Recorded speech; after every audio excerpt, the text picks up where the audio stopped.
Statue of unity Sardar Vallabh भाई पटेल की यह मूर्ति विश्व की सबसे ऊंची गगनचुंबी प्रतिमा है।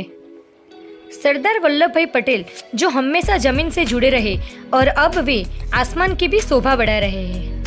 स्टैच्यू ऑफ यूनिटी ऊंचाई में अमेरिका के स्टैच्यू ऑफ लिबर्टी से 2 गुना है।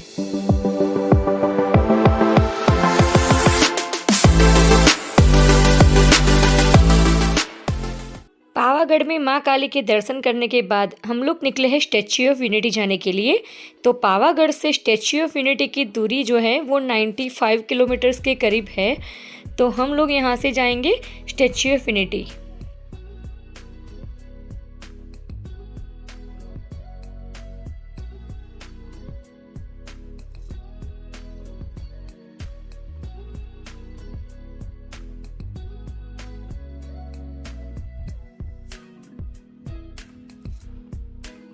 तो गाइज अभी हम लोग पहुंच चुके हैं स्टैच्यू ऑफ यूनिटी। ये एकता नगर है। दरअसल इस जगह को पहले केवड़िया के तौर पर जाना जाता था, जहां सरदार सरोवर बांध नर्मदा निगम बना हुआ है। इस जगह पर एक सोसाइटी बनाई गई थी जिसे केवड़िया कॉलोनी के नाम से जाना जाता था। बांध के साथ यहाँ केवड़िया कॉलोनी के अलावा कुछ भी नहीं था। अब यहाँ टूरिस्ट के आकर्षण का केंद्र बना रहा है। तो इस रेलवे स्टेशन अब केवड़िया कॉलोनी से हटाकर एकता नगर नाम कर दिया गया है, जिसके नाम एकता से शुरू होते हैं। ऐसा इसलिए है क्योंकि सरदार पटेल के जन्मदिन को एकता दिवस के तौर पर भी मनाया जाता है। इसीलिए एकता शब्द का उपयोग करते हुए स्टैच्यू ऑफ यूनिटी का नाम केवड़िया कॉलोनी का नाम की जगह पर एकता नगर नाम पड़ा। नजदीक में गाड़ी पार्किंग एरिया है। गाड़ी पार्क करते हुए हम लोग आगे बढ़े। सामने टिकट विंडो है। टिकट विंडो में टिकट की प्राइस इस तरह से है, जैसे आपको यूज़ करना है वो कर सकते हैं। मतलब कि सिर्फ एंट्री टिकट चाहिए तो एंट्री टिकट भी है, व्यूइंग गैलरी के लिए भी टिकट है। यहाँ पे नज़दीक में सब पेट्स जोन है, जंगल सफारी है और क्रैक्टस गार्डन, फ्लावर ऑफ वैली, सब जगह है देखने जैसी।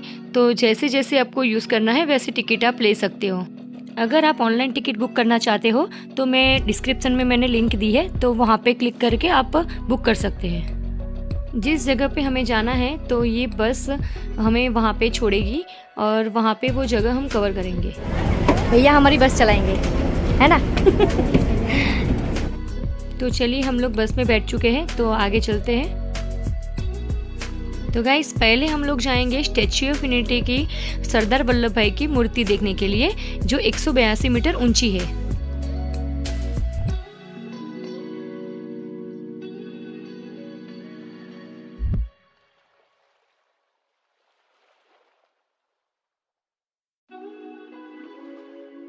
तो गाइस बस में सफ़र करते हुए हमें सरदार वल्लभ भाई की मूर्ति नज़र आ रही है।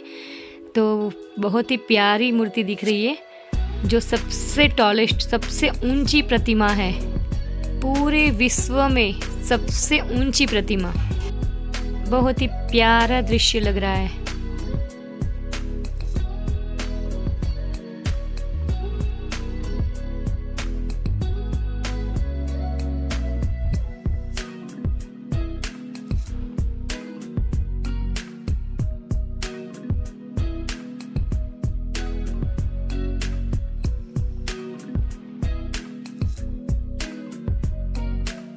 बहुत ही अच्छा नज़ारा दिख रहा है हमें तो यहाँ से।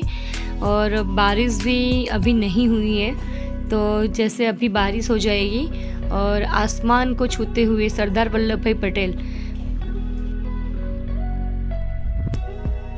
थैंक यू भैया बस सर्विस के लिए। तो बस सर्विस जो थी उन्होंने हमें यहाँ पे छोड़ा। यहाँ पे स्टेशंस दिए गए हैं, तो जहाँ पे जाना हो तो उसके हिसाब से यहाँ पे स्टेशन नंबर से बसेस चलती हैं।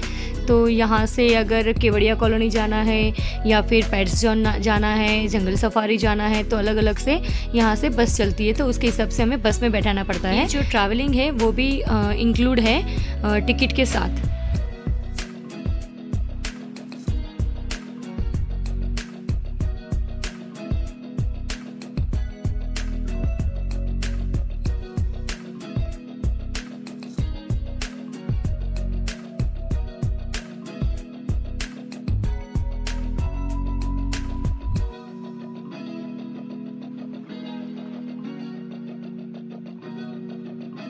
यहाँ पर टिकट चेकिंग होती है। टिकट चेकिंग करने के बाद ही अंदर एंट्री मिलती है।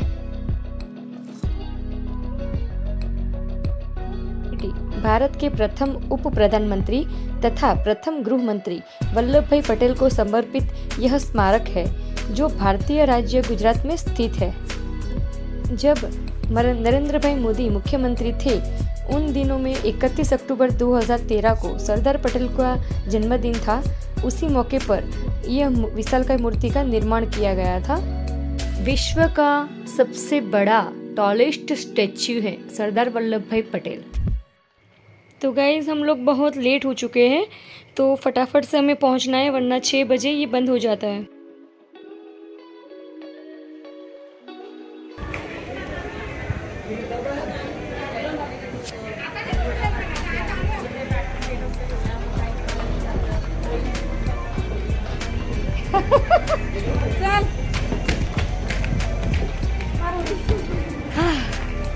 गाइस 6 बजे ही बंद हो जाता है, तो पहले बुकिंग करवा के फिर टाइम पे आ जाइएगा, वरना 6 बजे के बाद नो एंट्री।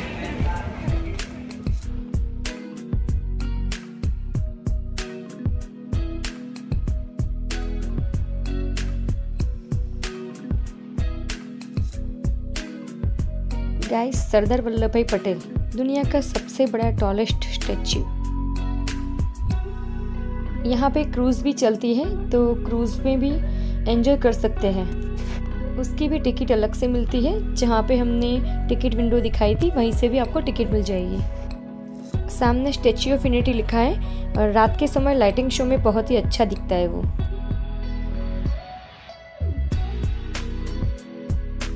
आरंभ में इस परियोजना की कुल लागत भारत सरकार द्वारा लगभग 3000 करोड़ रखी गई थी। बाद में लार्सन एंड टूब्रो ने अक्टूबर 2014 में सबसे कम 2989 करोड़ की बोली लगाई। निर्माण का कार्य 31 अक्टूबर 2013 को प्रारंभ हुआ। मूर्ति का निर्माण कार्य मध्य अक्टूबर 2018 में समाप्त हो गया। इसका उद्घाटन भारत के प्रधानमंत्री नरेंद्र भाई मोदी द्वारा 31 अक्टूबर 2018 को सरदार पटेल के जन्मदिन के मौके पर किया गया।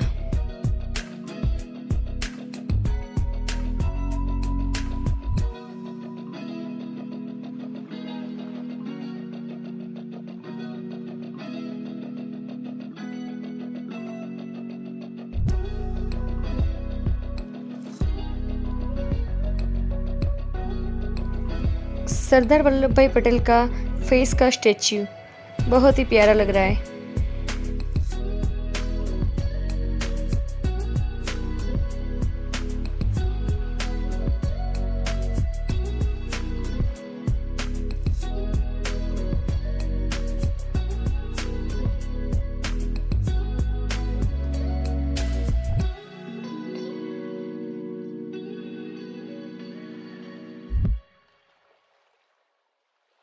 શું થયું? ના પાડે? हाँ तो मैं तुमने कीधु तो गाइज हम लोग बहुत लेट हो चुके हैं। 6 बजे के बाद ये व्यूइंग गैलरी बंद हो जाता है, तो मुझे लगता नहीं है कि अभी अंदर जाने देंगे। तो हम आपको ऊपर सरदार वल्लभ भाई के ऊपर तक जाते हैं, वहाँ पे वो नहीं दिखा पाएंगे क्योंकि व्यूइंग गैलरी लिफ्ट जो है वो बंद हो चुकी है। तो चलो यहाँ का नज़ारा देखते हैं, और बाहर जाके हम आपको सरदार वल्लभ भाई की मूर्ति दिखाएंगे बाहर से कैसी दिखती है वो।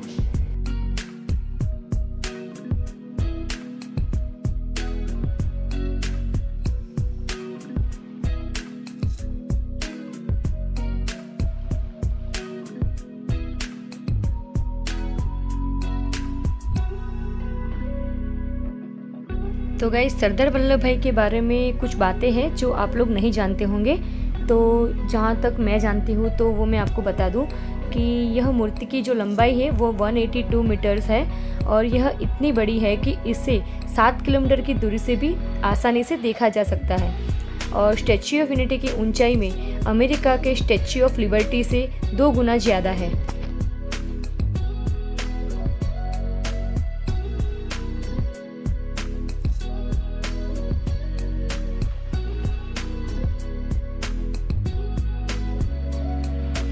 इस मूर्ति में 2 लिफ्ट लगी है। जिनके माध्यम से आप सरदार पटेल की छाती तक पहुंच सकते हैं। आप सरदार सरोवर बांध का नज़ारा भी बहुत अच्छी तरह से एंजॉय कर सकते हैं, देख सकते हैं और खूबसूरत वादियों का मज़ा भी ले सकते हैं।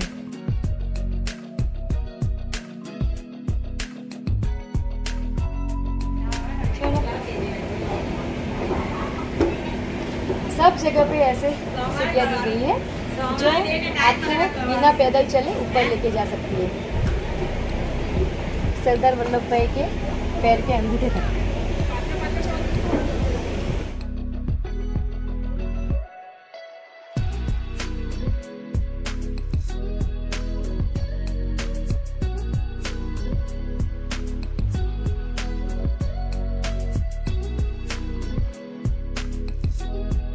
तो गाइस हम लोग पहुंच चुके हैं सरदार वल्लभ भाई की मूर्ति तक।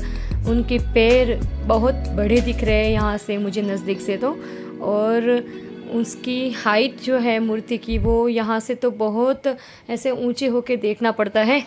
मुझे तो बहुत अच्छी तरह से दिख भी नहीं रही है।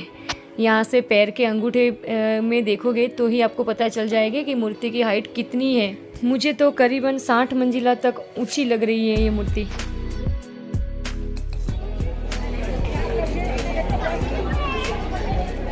सरदार वल्लभ भाई को मेरा प्रणाम। उनके पैर छू के आशीर्वाद ले रहे हैं हम।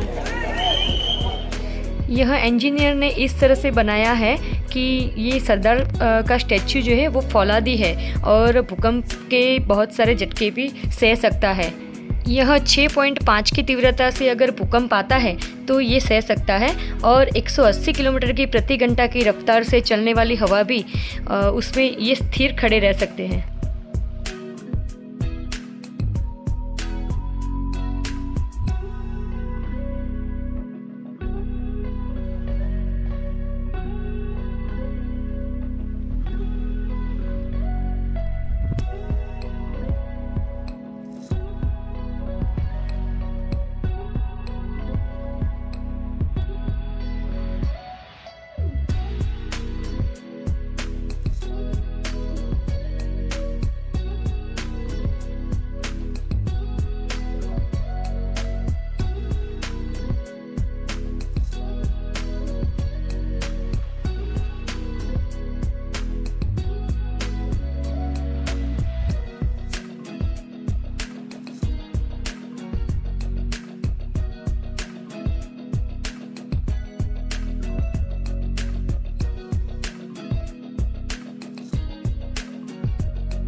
इस मूर्ति के निर्माण में भारतीय मजदूरों के साथ 200 चीन के कर्मचारियों ने भी हाथ बटाया है।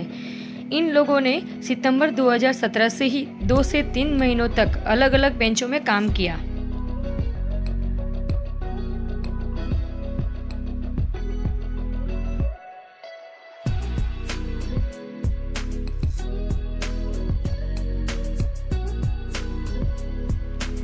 इस लौह पुरुष की मूर्ति के निर्माण में लाखों टन लोहा और तांबा लगा है और कुछ लोहा लोगों से मांग कर लगाया है। इस मूर्ति को बनाने के लिए लोहा पूरे भारत के गांव में रहने वाले किसानों से खेती के काम में आने वाले पुराने और बेकार हो चुके औजार का संग्रह करके जुटाया गया। इसके लिए एक ट्रस्ट भी बना, सरदार वल्लभ भाई पटेल राष्ट्रीय एकता ट्रस्ट। इसकी नींव 2013 में प्रधानमंत्री मोदी ने रखी थी। तो गाइज़ अभी लेज़र शो शुरू होने वाला है, तो लेज़र शो शुरू होने से पहले थोड़ा नाश्ता ले लेते हैं और वहाँ पे बैठ के नाश्ता करेंगे और लेज़र शो देखेंगे। तो चलो कुछ ले लेते हैं, फिर लेज़र शो से उठने का मन नहीं करेगा। तो यूनिटी के अंदर ही यहाँ पे रेस्टोरेंट वगैरह दी गई है, तो सब अलग अलग कंपनीज़ की है, सबवे की है, ऑनेस्ट की है, कॉफ़ीज़, चाय, नाश्ता, सब कुछ यहाँ पे मिलता है जो कुछ भी चाहिए। शाम का नज़ारा सूर्यास्त होते हुए सरदार वल्लभ भाई के पास में बहुत ही सुंदर नज़ारा है। ये सब लोग लेज़र शो के लिए बैठे हैं और यहाँ पे बैठने की बहुत अच्छी जगह दी गई है।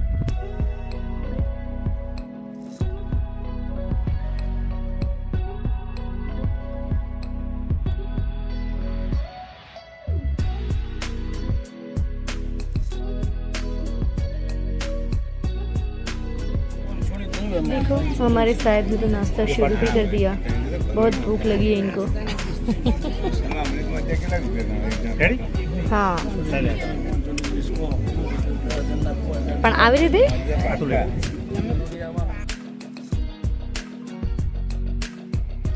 लाइटिंग का बहुत ही अच्छा नज़ारा है। देखो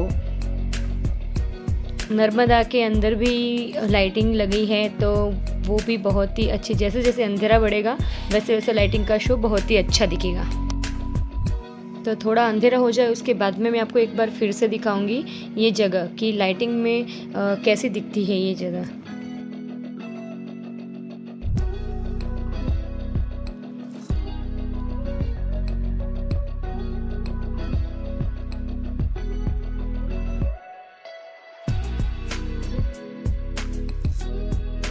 सब वेट कर रहे हैं कि कब अंधेरा हो और कब प्रोग्राम शुरू हो जाए।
तो गाइज़ लेज़र शो बहुत ही बड़ा था, शायद 20 से 25 मिनट तक का, तो हम आपको पूरा नहीं दिखा पाएंगे इसमें, तो उसके लिए आपको खुद ही आना पड़ेगा। तो एक बार आप यहाँ पे आइए और इसका मज़ा लीजिए।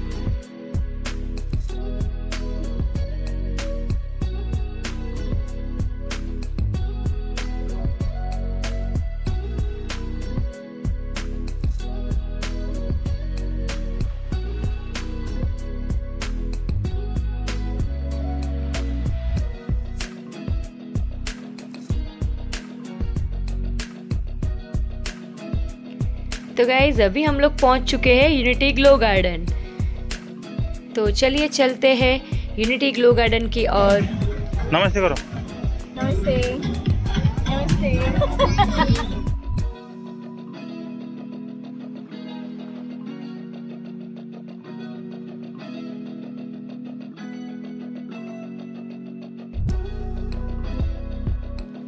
भी बच्चों के खेलने के लिए चीज़ है, ये बहुत ही अच्छी बनाई गई है, म्यूज़िक के साथ ये काम करती है और बच्चे देखो एंजॉय भी कर रहे हैं, बहुत मज़े ले रहे हैं।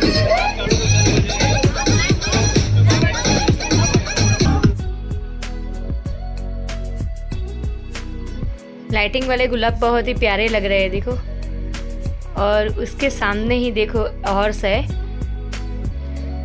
जैसे ही असल में एक दूसरे से बातें कर रहे हो।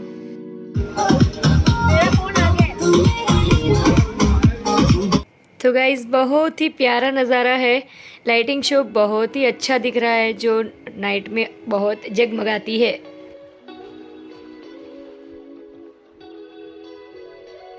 नाइट टूरिज्म का आनंद का अनुभव करने के लिए सभी पर्यटक यहाँ पे आते हैं और बहुत ही अच्छा फील करते हैं। कई विभिन्न जानवरों और पक्षियों और एलईडी फुवारे के साथ प्रदर्शन बहुत ही अच्छा दिख रहा है। यूनिटी ग्लो गार्डन में एक अद्वितीय थीम पार्क को प्रतिष्ठानों, आंकड़ों और ऑप्टिकल भ्रम की एक आकर्षक सरणी के साथ विकसित किया गया है। इसने पहले ही एक लोकप्रिय गंतव्य पार्क होने का खिताब हासिल कर लिया है, क्योंकि रात में केवड़िया की सुंदरता के अनुभव करने के लिए अधिक से अधिक पर्यटक उमड़ रहे हैं।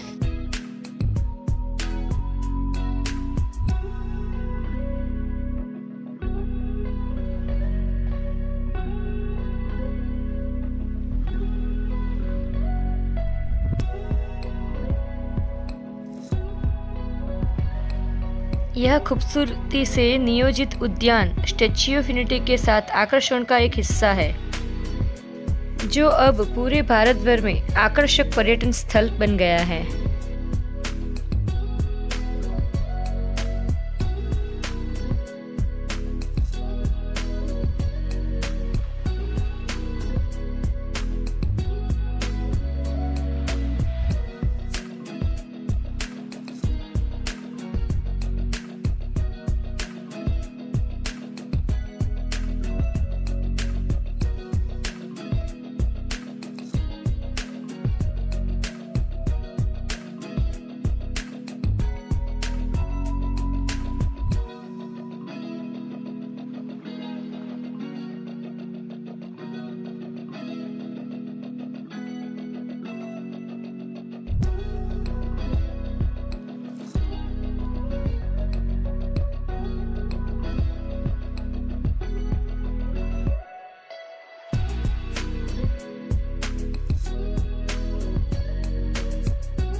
वैसे तो स्टैच्यू ऑफ यूनिटी में बहुत सारी जगह देखने की बाकी है, तो रात को कहीं पे रुकेंगे और कल सुबह फिर से एक बार स्टैच्यू ऑफ यूनिटी लेंगे और जो कुछ भी बाकी रह गया है वो कल कवर करने की कोशिश करेंगे। तो गाइस अभी हम लोग पहुंच चुके हैं स्टैच्यू ऑफ यूनिटी के पास में, करीबन 6-7 किलोमीटर की दूरी पे ये होटल हमें मिली है। तो यहाँ पे रात को रुकेंगे और कल सुबह वापस स्टैच्यू ऑफ यूनिटी जाएंगे और जो कुछ भी बाकी रह गया है वो हम आपको दिखाएंगे। तो गाइस देखते रहिएगा हमारा स्टैच्यू ऑफ यूनिटी का व्लॉग्स। अगर आपको हमारा व्लॉग्स अच्छा लगता है स्टैच्यू ऑफ यूनिटी का तो कमेंट करके हमें ज़रूर बताइएगा। अगर आप मेरी चैनल पे नए हैं तो मेरी चैनल को सब्सक्राइब करना बिल्कुल भी नहीं भूलिएगा।